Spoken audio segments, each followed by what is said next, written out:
迎大家进入数级部课堂。下面来看数和森林的便利。先看数的便利。数的便利也是数中最重要的一个运算。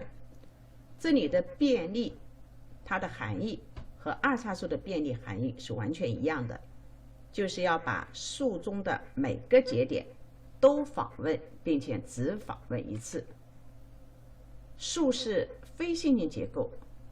它又没有左孩子和右孩子之说，那么对数的便利该按什么样的规则来进行呢？首先，一个规则叫先根便利，也就是首先访问根节点，然后依次先根便利根的每颗指数。关键词依次，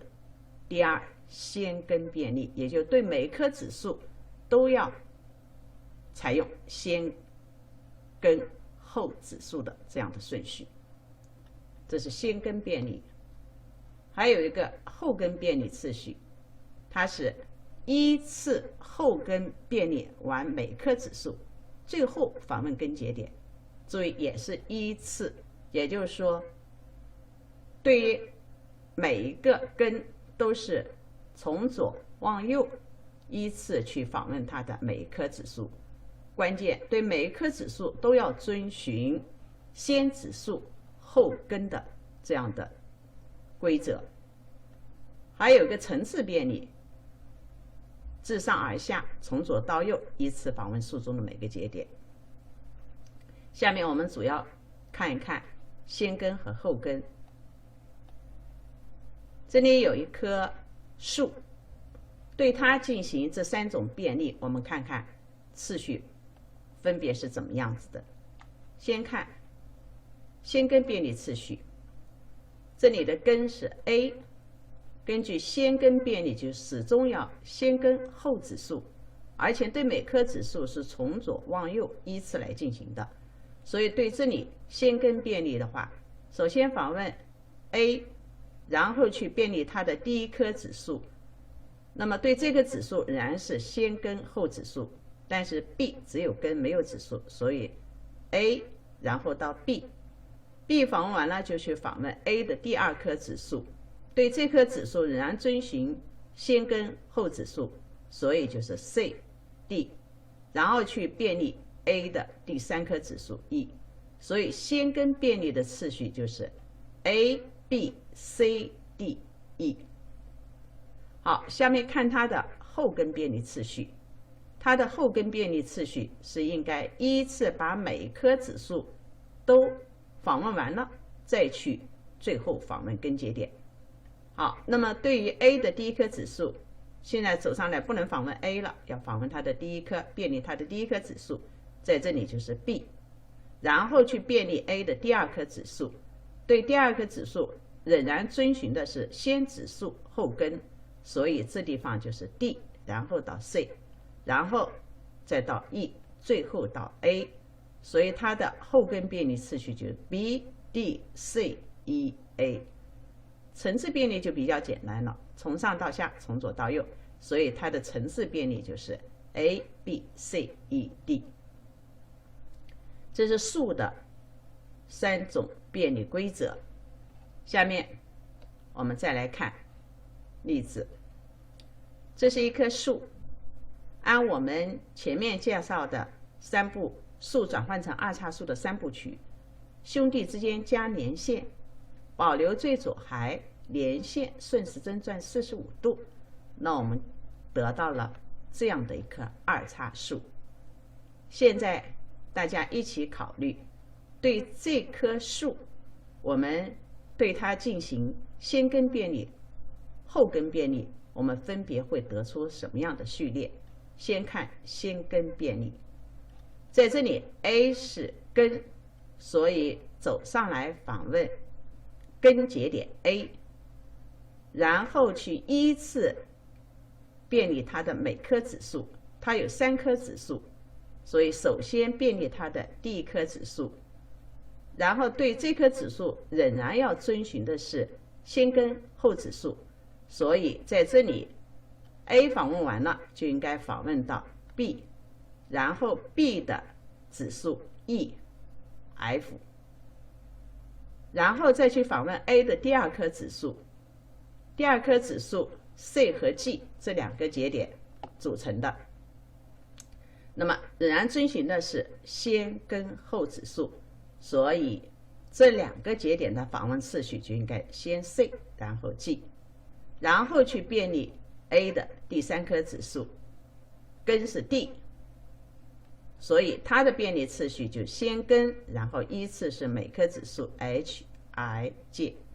因此对这棵树做先根便利，我们就得到了这样的次序 A、B、E、F、C、G， 然后 D、H、I、J。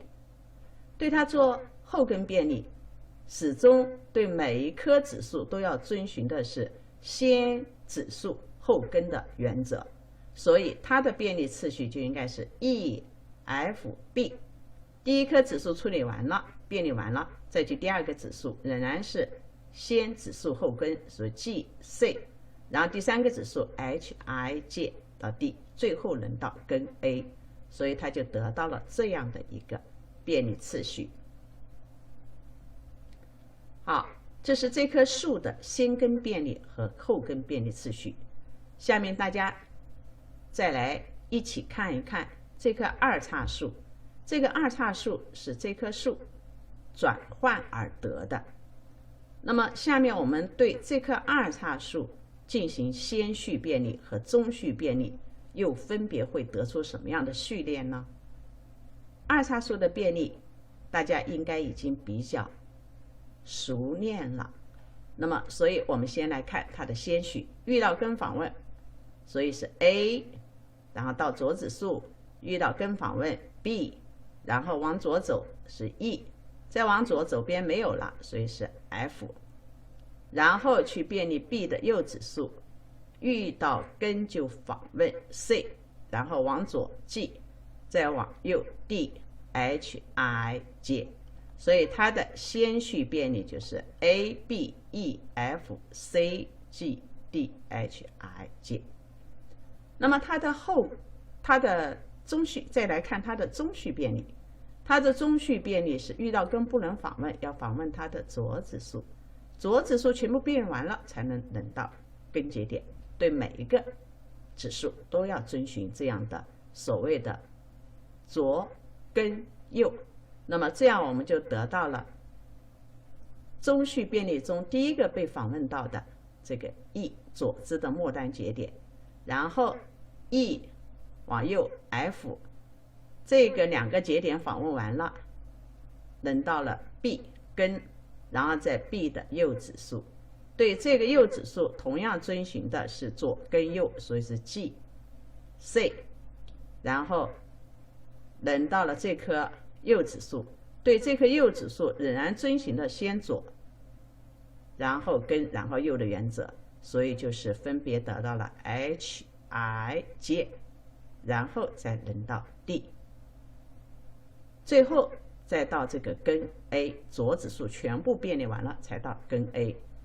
根的没有右指数，所以最后一个被便利到的就是这个 A 跟 A， 那我们就得到了这样的一个便利次序。好，大家仔细观察一下这棵树的它的先根便利，实际上跟这个二叉树的先序便利两个的这个次序或者节点的序列是完全一样的。这棵树的后根便利次序序列跟这棵二叉树的中序便利的结果也是完全一样的。因此我们可以得出一个结论，对一棵树转换成二叉树以后，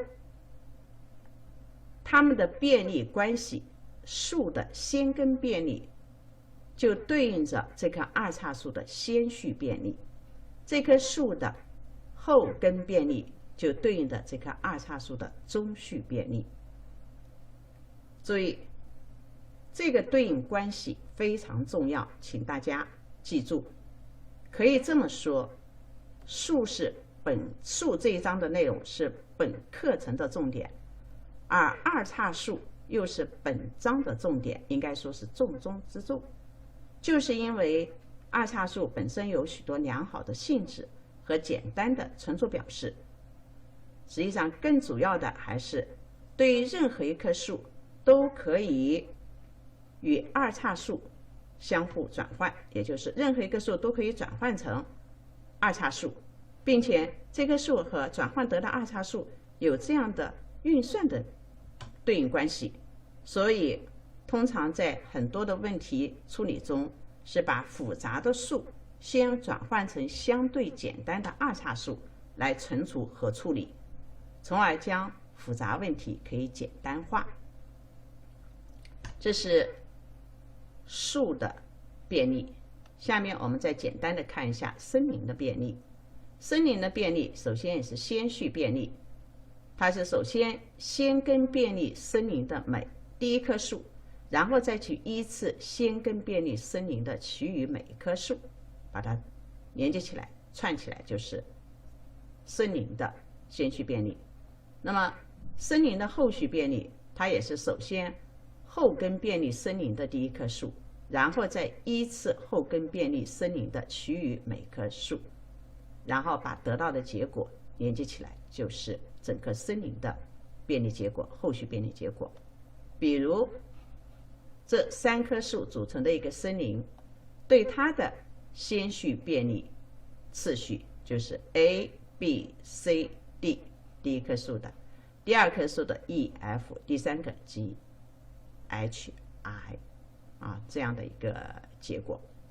好，那么这个是我们讲的树和森林的便利。